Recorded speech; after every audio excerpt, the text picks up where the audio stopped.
आज सीपीटी की क्लास में सभी विद्यार्थियों का पुनः एक बार बहुत स्वागत करता हूं मैं। अगर आपको बात याद हो कि मैं पिछली बारी आपसे बात कर रहा था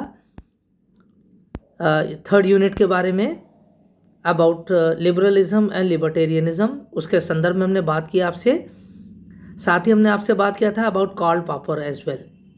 कार्ल पॉपर के विषय में लगभग 4-5 हमने वीडियो लेक्चर्स अपलोड किए थे, and I hope that you have gone through all the lectures. आज कुछ थोड़ी सी बात कर लेते हैं about Robert Nozick. This is another chapter of your third unit.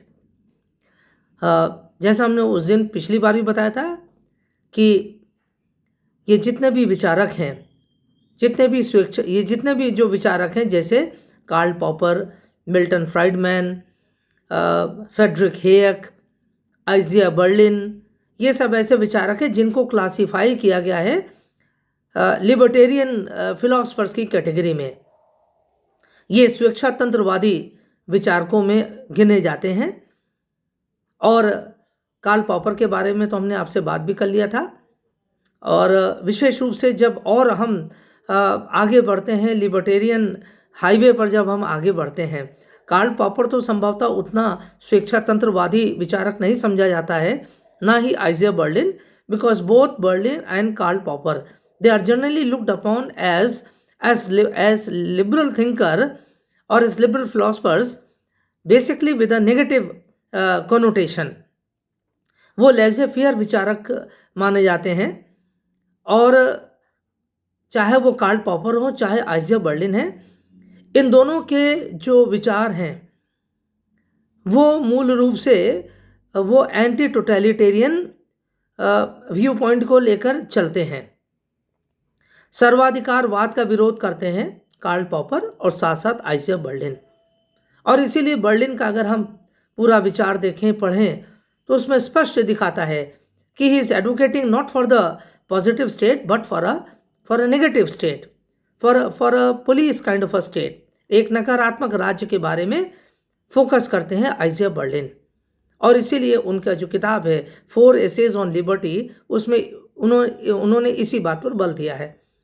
Karl popper ने भी इसी तरह से कुछ बातें कही हैं जहां पर उन्होंने सर्वाधिकारवाद का खुलकर विरोध किया है। He has opposed totalitarianism through all his work. The open society and its enemies में तो वो he is very vocal about how to counter the growing influence of the totalitarian ideology. और इस संदर्भ में हमने काफ़ी डिटेल में I have dealt with Karl Popper in quite detail, so you can go through all my previous lectures on Karl Popper and that will give you a good idea, fair idea about Karl Popper's ideology और thinking. Today what I intend to talk with you is about Robert Nozick. Robert Nozick, again, he is a part of your third unit. Robert Nozick is particularly famous for his book Anarchy, State and Utopia. Anarchy, State and Utopia. This is a very celebrated book by Robert Nozick that was written in the year 1974. 1974 में Nozick ने इस पुस्तक को लिखा, and the very next year he got a very celebrated award for this book, which is called as the National Book Award. National Book Award, this award was bestowed on him by America or by the government of America. यहाँ थोड़ी सी बात और बता दें कि that he was a Jew thinker. वो एक ज्यू था, बेसिकली यहूदी विचारक था, but he settled in America. वो अमेरिका में ही सेटल हो गए, and therefore he wrote this book while he was in America, and therefore he was awarded this NBA award by the government of America in the year 1975. तो anarchy, state and utopia तो ये ऐसी book है जो हमारे विषय से सीधा इसका संबंध है। Otherwise he wrote many other works, काफ़ी कुछ उन्होंने और भी लिखा है, but since he was a man of multi dimensional, you can say, talent, he wrote on metaphysics, he wrote on epistemology, he wrote on idealism, he wrote on many other issues. इसलिए सारे विषय तो हमारे लिए, सारी उसकी बातें, पुस्तकें हमारे लिए रेलिवेंट तो नहीं है राजनीतिक विचारधारा के रूप में, लेकिन definitely his book anarchy state in utopia is important from the point of view और डिसिप्लिन। उनका जो जीवन काल है, ही लिव्ड फ्रॉम 1938 टू 2002, 1938 से लेकर 2002 तक, from 1938 to 2002, this is the span of his life, ये उनका जीवन काल है। अच्छा, अब जब इन्होंने पुस्तक लिखा anarchy state in utopia, he invoked the theory of John Locke. आपने लॉक का नाम सुना है, ही वॉज अ सोशल कॉन्ट्रैक्चुअलिस्ट, वो सामाजिक समझौतावादी विचारक के रूप में जाने जाते हैं, John Locke. So he was very much inspired by the theory of John Locke. John Locke के विचारों से, उसके सिद्धांतों से रॉबर्ट नॉजिक बहुत अधिक प्रभावित थे। Two treatises on civil governments, this was a work of Locke. ये लॉक की एक महत्वपूर्ण पुस्तक थी जिसमें उन्होंने इस अपने सामाजिक समझौता सिद्धांत को व्यापक रूप से स्पष्ट किया। So Robert Nozick, he read Locke's work, particularly Two Treatises on Civil Government. उन्होंने इस पुस्तक का अध्ययन किया and he found this book to be very relevant for him.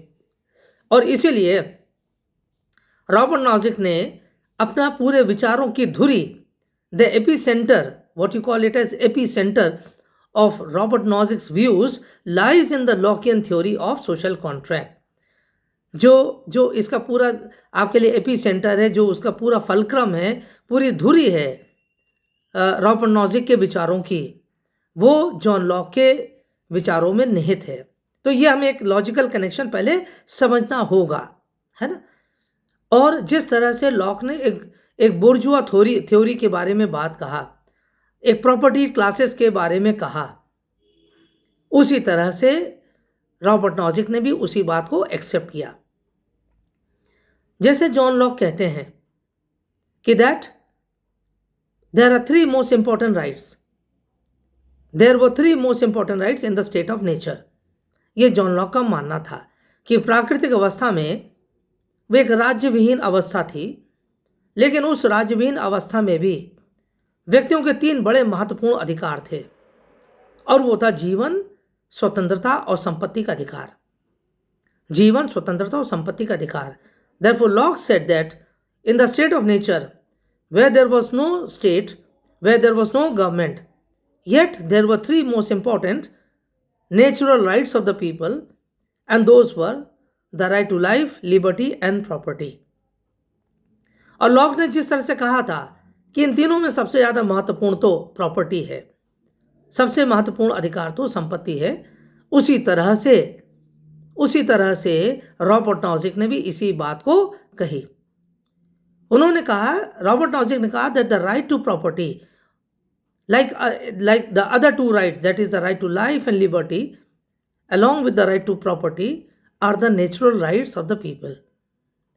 They are not created by the civil society. ये तीन जो अधिकार हैं, ये तीनों अधिकार ये समाज की देन नहीं है, बल्कि व्यक्ति के ये एक जिसे आपके लिए जन्मतः अधिकार हैं। These are the inborn rights of the people. They are not given by any government, not even by the human society, but these are the three important rights that a person comes into the world with all these three rights. ये वो तीन अधिकार है, जीवन, स्वतंत्रता और संपत्ति का, जो व्यक्ति अपने साथ इस दुनिया में जन्म लेकर साथ में पैदा होता है। Therefore, these rights are not given by society or by the state or by the government or by any other, you can say, agency or organization. ये तीनों अधिकार किसी अन्य संस्था के द्वारा नहीं दिए जाते हैं। But here now, Robert Nozick, he focuses on the right to property. He is more concerned about the right to property, or you can say the bourgeois property. The right of a bourgeois, the property right of a bourgeois, अर्थात एक प्रकार से he speaking for the property classes. वो संपत्ति का अधिकार को लेकर बहुत चिंतित दिखाई देता है रॉबर्ट नॉजिक, और इसलिए कहता है this is a very important right which is not created by the state, बल्कि ये व्यक्ति के, जैसा हमने अभी कहा, ये जन्म से ही उसके अधिकार हैं। लेकिन ये रॉबर्ट नॉजिक कहता है, but who is going to protect these rights. ये जन्म का जो उसके जन्म से तीन अधिकार मिलते हैं, जीवन, स्वतंत्रता, संपत्ति का अधिकार है, यह व्यक्ति को कौन, इसकी सुरक्षा कौन करेगा? यही तो यक्ष प्रश्न था लॉक के भी थ्योरी में। Locke was also very much concerned about these 3 important rights when he wrote his work. और जैसे लॉक ने बताया कि at one time it was a golden society, the state of nature was a golden period, वो स्वर्णिम युग था जैसे लॉक कहता है। लेकिन बाद में यही स्वर्णिम युग धीरे धीरे इसमें पतन होने लगा, गिरावट होने लगी और लोग आपस में अधिकारों को लेकर लड़ने झगड़ने लगे। So therefore in the same when, in the same fashion, Robert Nozick too poses a question. He too poses a question. He too raises a question. But who is going to protect these important rights, particularly the right to property? ये संपत्ति के अधिकार को कौन इसकी रक्षा करेगा? Robert Nozick ने कहा कि देखिए, there are certain moral constraints in every society. हर एक अवस्था में कुछ नैतिकता से संबंधित कुछ नॉर्म्स होते हैं। There are certain norms related to the morality of a person। और कहता है कि ये जो मॉरल जो पावर होती है, द मॉरल पावर अर्थात किसी व्यक्ति की जो नैतिक शक्ति होती है, वही उसको पतन से बचाती है। इन every society humans possess certain moral values or moral norms, and these are those values or norms that protect a society from decay और डेथ। यही कुछ ऐसे जिसे हम आज की भाषा में, भारतीय भाषा में कहते हैं संस्कार। संस्कार ये कल्चर, हालांकि there is no comparison between culture and sanskar. There is a vast difference between these two nomenclatures, between these two words.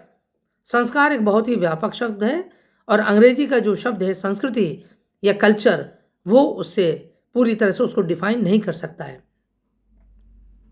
तो इसलिए हम लोग कहते हैं हमारे यहाँ संस्कार, जब जब संस्कारों का ह्रास होगा, पतन होगा, तब तक समाज का भी पतन होगा, जैसे हम आजकल देखते हैं। तो इसलिए रॉबर्ट नॉजिक ने ये कहा कि ये जो कुछ मॉरल नॉर्म्स होते हैं हर सोसाइटी में, यही मॉरल नॉर्म्स व्यक्तियों के अधिकारों की रक्षा करते हैं। That is, if people uphold certain values, certain norms that see this is my property and no one else should interfere with my property, this is others property, ये उसकी संपत्ति है और हमें उसकी संपत्ति में I am not authorized to interfere, these are the moral considerations। ये कुछ नैतिक विचार होते हैं, नैतिक मान्यताएं होती हैं जिसके आधार पर संपत्ति या कोई अन्य अधिकार बचे रहते हैं, उनकी रक्षा या सुरक्षा होती है। But Robert Nozick says that these are just norms, these are just values, and they depend on human beings. If they are interested in following the norms, then those rights can be protected. But if they are not interested, then definitely no one can stop the values from taking a hit. No one can stop the values from going to from evaporating into the thin air। इसलिए वो कहता है कि इस norms या values के आधार पर, morality के आधार पर हम संपत्ति को वैल्यूज के आधार पर नहीं छोड़ सकते हैं। We cannot simply leave property और other important rights just at the mercy of certain norms और वैल्यूज, बिकॉज दीज नॉर्म्स और values are very subjective. They can be violated at will by the vested people. इनका कोई लोग दुरुपयोग कर सकते हैं, इसका उल्लंघन कर सकते हैं इन नॉर्म्स और वैल्यूज का। इसलिए नॉजिक सेज कि that in order to protect the property, individuals created certain protective agencies. व्यक्तियों ने इस संपत्ति की रक्षा करने के लिए कुछ संरक्षक संस्थाएं बनाई। संरक्षक संस्थाएं या protective agencies. People created certain protective agencies in order to protect the right to private property, क्योंकि नॉजिक ये मान के चलता है that man is an end, कि अंततः सबसे मूल जो बात यह है कि व्यक्ति अपने आप में साध्य है। That individual is not a means to any distant end. व्यक्ति साधन नहीं है किसी दूरगामी साध्य के लिए, बल्कि स्वयं व्यक्ति साध्य है। Therefore Nozick believed that all institutions are born to work for the human beings. That individuals or that people create institutions or organizations or agencies for their own in their own self interest. व्यक्ति अपने स्वार्थ के लिए ही अपनी निजी हितों के लिए ही अपने अधिकारों की रक्षा के लिए ही अनेक प्रकार के संस्थाओं का निर्माण करता है, संगठनों का निर्माण करता है। इसलिए वो कहता है कि जहां पर व्यक्तियों ने अनेक प्रकार के संरक्षक संस्थाओं का निर्माण किया, प्रोटेक्टिव एजेंसीज का निर्माण किया, उसी प्रकार से उन प्रोटेक्टिव एजेंसीज में से ही, संरक्षक संस्थाओं में से ही, सुरक्षा करने वाली संस्थाओं में से ही एक एजेंसी का नाम बताता है स्टेट, राज्य। The state is also one of the protective agencies, और कहता है कि but the state enjoys a pre eminent position among all the agencies और अमंग ऑल द इंस्टीट्यूशंस। व्यक्ति अनेक प्रकार की संस्थाओं का निर्माण करता है अपने अधिकारों की रक्षा के लिए, अपने स्वार्थों की रक्षा के लिए, उसमें संपत्ति रूपी स्वार्थ भी निहित है। तो लेकिन जब वो बहुत सारी ढेर सारी संस्थाओं का निर्माण करता है, उसमें राज्य नाम की एक संस्था भी है, और ये जो राज्य नाम की संस्था है वो अपने आप में बड़ी महत्वपूर्ण है। सभी संगठनों में of all the important organizations और इंस्टीट्यूशंस और agencies that are created by the individuals, the state enjoys a very important position. And why this important position? Because the state is endowed with certain coercive power which is not possessed by other organizations, by other voluntary organizations. समाज कहता, समाज भी तो व्यक्तियों ने अपने लिए बनाया। जैसे हमने कहा संरक्षक संस्थाएं, संरक्षक संस्थाओं में कहता आप समाज को भी ला सकते हैं, आप परिवार को भी आप शामिल कर सकते हैं, आप अनेक स्वैच्छिक संगठनों को भी आप शामिल कर सकते हैं। You can include many voluntary agencies, you can include society as well, you can also include the institution of family also. But he says the state is also one of such institutions, voluntary institutions. स्वैच्छिक संस्थाओं में जहाँ पर परिवार है, जहाँ पर समाज है, वहीं पर राज्य भी है। But there is a great difference between state and other voluntary agencies. राज्य और अन्य प्रकार के स्वैच्छिक संस्थाओं में बहुत अंतर है।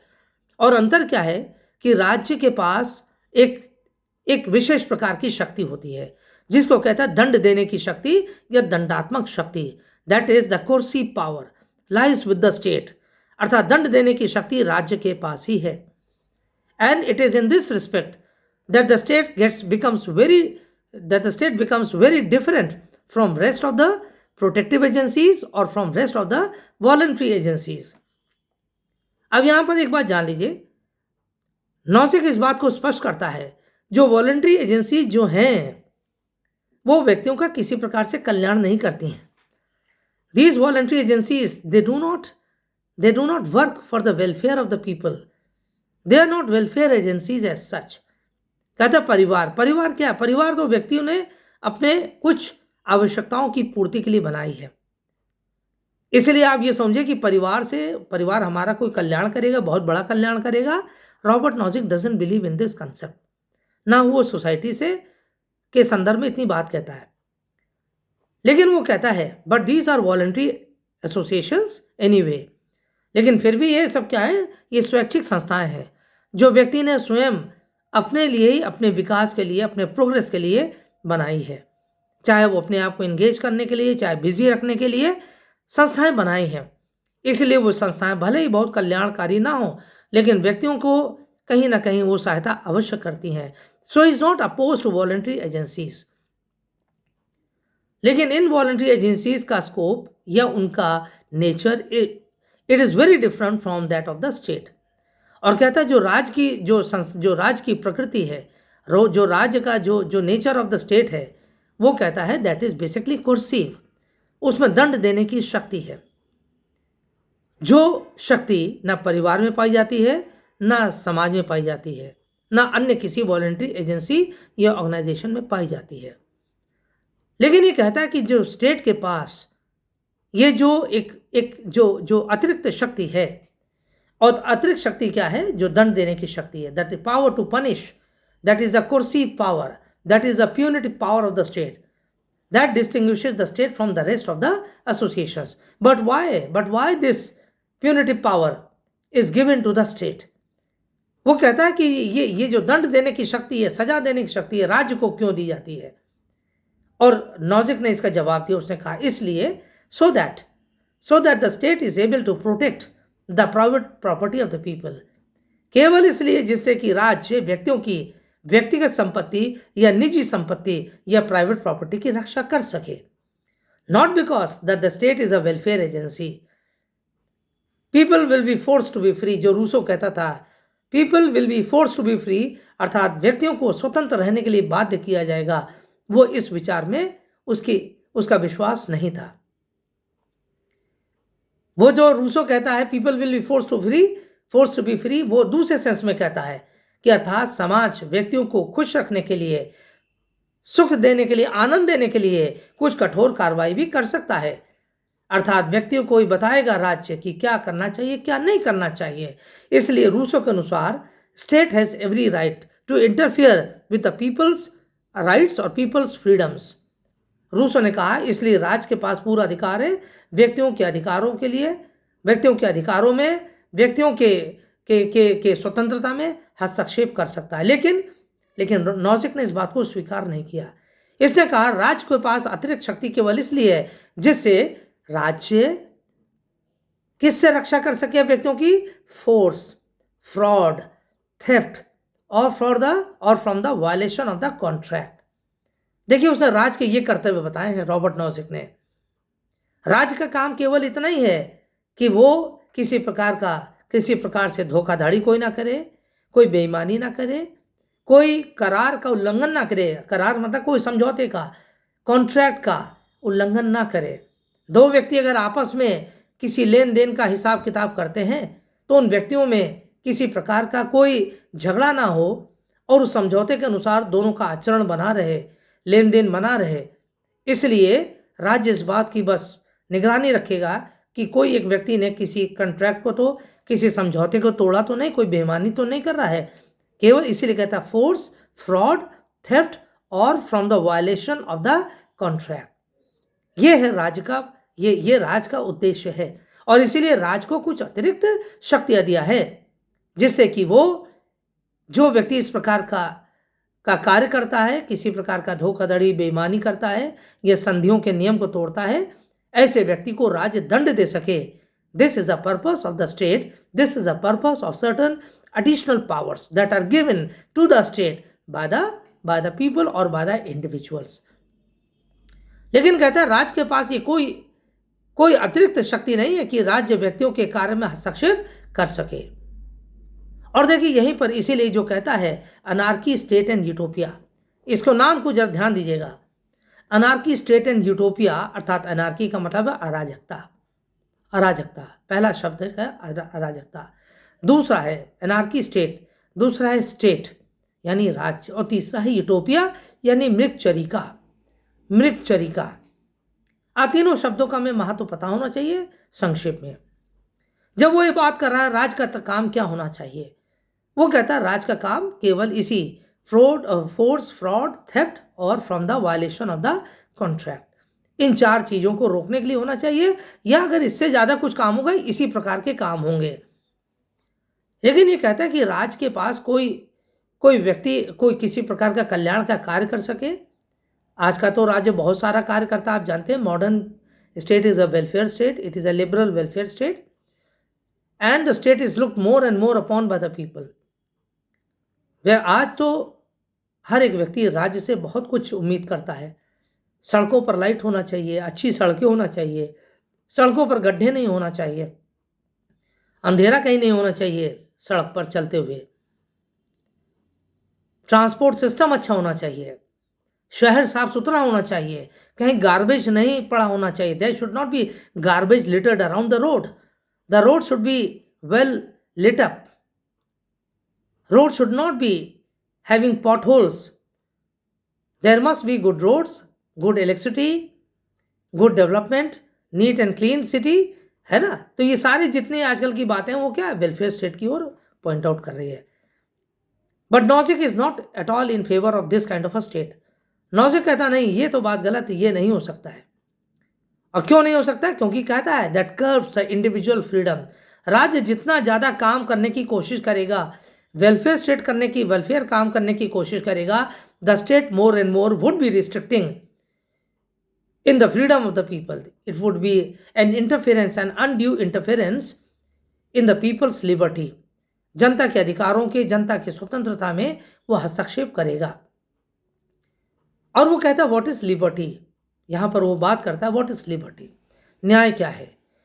तो न्याय क्या है? न्याय के बारे में जैसा आइजिया बर्लिन कहता था, जैसे फ्रेडरिक हेयक कहता है, और उसी प्रकार से मिल्टन भी कहता है, that is the absence of interference by the state is liberty. Berlin ने भी तो यही कहा, that is the state should not interfere with people's rights and liberties.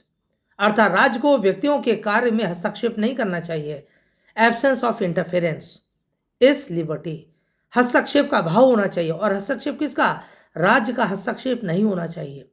इसीलिए तो लेजे फेयर ये पॉलिसी बनी, अर्थात absence of restraint, absence of interference.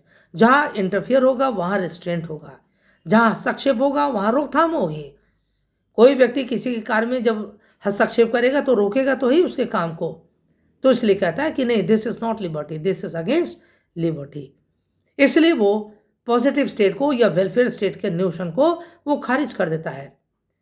इसलिए वो कहता है कि जिस समाज में व्यक्ति अधिक से अधिक स्वतंत्र होगा, वो समाज उतना ही ज़्यादा खुशहाल होगा, उतना ही ज़्यादा वो समाज आगे बढ़ेगा। This is what Nozick's concept is about regarding the freedom of the people और the liberty of the people. लेकिन वो कहता है कि फिर ऐसे समाज में क्या व्यक्ति सुखी रह पाएगा? Then he gestures on a possibility, he thinks about a possibility कि अगर ये पूरी तरीके से, अगर सब समाज में लोग स्वतंत्र हो जाएंगे, किसी के बारे में कोई कुछ बोलेगा नहीं, यानी ये संभावना वो व्यक्त करता है कि मेरे पास जो संपत्ति है कोई दूसरा व्यक्ति छीन सकता है, कोई दूसरा व्यक्ति मेरी संपत्ति को चोरी कर सकता है, कोई व्यक्ति मेरे घर में घुस सकता है, मुझे घर से बाहर कर सकता है। Therefore he thinks, is this liberty? क्या वास्तव में स्वतंत्रता है? No, this is not liberty. This is a violation of my right. ये तो मेरे अधिकारों का अतिक्रमण है। और क्यों अतिक्रमण है? क्योंकि कहता है this is because of the moral perversion. ये नैतिक गिरावट का नतीजा है। This is because of the moral degradation of human beings. इसलिए वो कहता है we need a state. इसलिए राज्य की आवश्यकता है कि ऐसा व्यक्ति जो नैतिकता से परे हो गया है, who has fallen from his own morality, who has lost who does not have any idea of what morality is, or who is willfully violating morality, such people need to be punished. ऐसे व्यक्तियों को दंडित करना अनिवार्य होगा राज्य के लिए। इसलिए वो कहता है कि अगर पूरी तरीके से अगर हम राज्य को समाप्त कर देंगे, that will be an anarchy state. वो पूरी अनार्की हो जाएगी, अराजकता हो जाएगी। इसीलिए बात शुरू करता अराजकता। तो कहता अराजकता वाला समाज हमको नहीं चाहिए। We do not need a society which is marked और which is characterized by anarchy. हमें एक अराजक समाज नहीं चाहिए, बल्कि हमें क्या चाहिए? एक मिनिमल स्टेट चाहिए, anarchy state, anarchy comma state and utopia state हमको चाहिए। But he says what kind of state? He says minimal state, अर्थात न्यूनतम राज्य चाहिए हमको, मिनिमल स्टेट, न्यूनतम राज्य। और इसीलिए वो कहता है वो न्यूनतम राज्य वो एक मिडवे है, दैट इज अ मिडवे, अर्थात बीच का वो रास्ता है, बीच का, ना वो बहुत करीब है ना वो बहुत दूर है। अर्थात जो लोग बहुत ज़्यादा सक्रिय राज्य को नहीं चाहते हैं, they will be satisfied with a minimal state, and a minimal state would also undo the dangers of an anarchist society. एक जो न्यूनतम राज्य होगा वो कम से कम दो प्रकार की स्थितियों को नियंत्रण में रखेगा। एक तो अराजकता नहीं आने देगा समाज में। जो लोग लिबर्टी के पक्षधर हैं, those people who want liberty, individual liberty के जो पक्षधर हैं, they will be satisfied that at least there is some basic authority in the state, कि वो हमारी संपत्ति की, हमारे घर परिवार की वो रक्षा करेगी, क्योंकि अगर ऐसी संस्था नहीं होगी तो समाज में तो पूर्ण रूप से अराजकता हो जाएगी। इसलिए वो अनार्की को प्रेफर नहीं करता है। इसलिए he is talking about the presence of A state, but that presence should be minimal, it should be minimum presence of a state. और हमने जैसा भी बताया कि फोर्स, फ्रॉड, थेफ्ट और वायलेशन ऑफ द कॉन्ट्रैक्ट, अब इसमें सब कुछ शामिल हो जाएगा। यानी उसके अनुसार, रॉबर्ट नॉजिक के अनुसार, राज्य का काम क्या है? नकारात्मक है। That the state has to perform only and only negative functions. The moment it starts performing welfare oriented functions, or what we call it as positive functions, the state will lose its validity. The state will lose its legitimacy. राज्य अपनी अपनी अपनी आप क्या कहेगा? आप कहिएगा कि राज्य अपनी मानदान समाप्त कर लेगा या खो देगा। It will fall from the grace of the people, from the grace of the people. वो राज की नजरों से गिर जाएगा। Therefore he does not at all wants a positive state. और उसने कहा जितना ज़्यादा राज सक्रिय होगा, जितना ज़्यादा राज्य कल्याणकारी तथा कथित कल्याणकारी कार्य करेगा, उतना ही अधिक वो व्यक्तियों की लिबर्टी के साथ वो इंटरफेरेंस माना जाएगा। इसलिए ध्यान रखिएगा, he is talking about a minimal state. वो न्यूनतम राज्य के बारे में बात कर रहा है, मिनिमम स्टेट के बारे में या न्यूनतम राज्य के बारे में वो बात करता है। अब यहाँ पर एक बात और मैं बता दूं आपको, जब वो प्रॉपर्टी के बारे में कहता है, since he is very much concerned about property, वो संपत्ति के बारे में बहुत ज़्यादा वो चिंतित है, और वो संपत्ति का जो विचार व्यक्त करता है वो कहीं कहीं जॉन रॉल्स से भी मिलता है। जॉन रॉल्स ने अपनी पुस्तक लिखा था 1972 में, अ थ्योरी ऑफ जस्टिस, न्याय का सिद्धांत, अ थ्योरी ऑफ जस्टिस, न्याय का एक सिद्धांत, a theory of justice. It was written by John Rawls in the year 1972, और रॉबर्ट नॉजिक ने 1974 में ये पुस्तक लिखा था, anarchy, state and utopia. So that means he had already read Rawls theory of justice, and it was only after having read Rawls he wrote his own concept of justice, and therefore he seems to be very much influenced by the Rawlsian notion of justice. वो Rawls के न्याय के विचारधारा से बहुत ज़्यादा प्रभावित होता हुआ दिखता है। और जब वो रॉल्स के बारे में और जब वो अपने संपत्ति के बारे में बात करता है, कहता है संपत्ति अर्जन करने के दो प्रकार होते हैं। There are two types of acquiring the property. कोई व्यक्ति दो प्रकार से संपत्ति का अर्जन करता है। पहला कहता है एक एक्विजिशन, और दूसरा कहता है एक हस्तांतरण। एक्विजिशन यानी संपत्ति का अर्जन। कहता है अगर कोई व्यक्ति संपत्ति का अर्जन एक वैध प्रकार से करता है, एक लेजिटिमेट वे में करता है, वैध तरीके से, यानी सही तरीके से कोई काम व्यक्ति करता है, कोई व्यक्ति बिजनेस करता है, कोई व्यक्ति यानी कोई सर्विस करता है,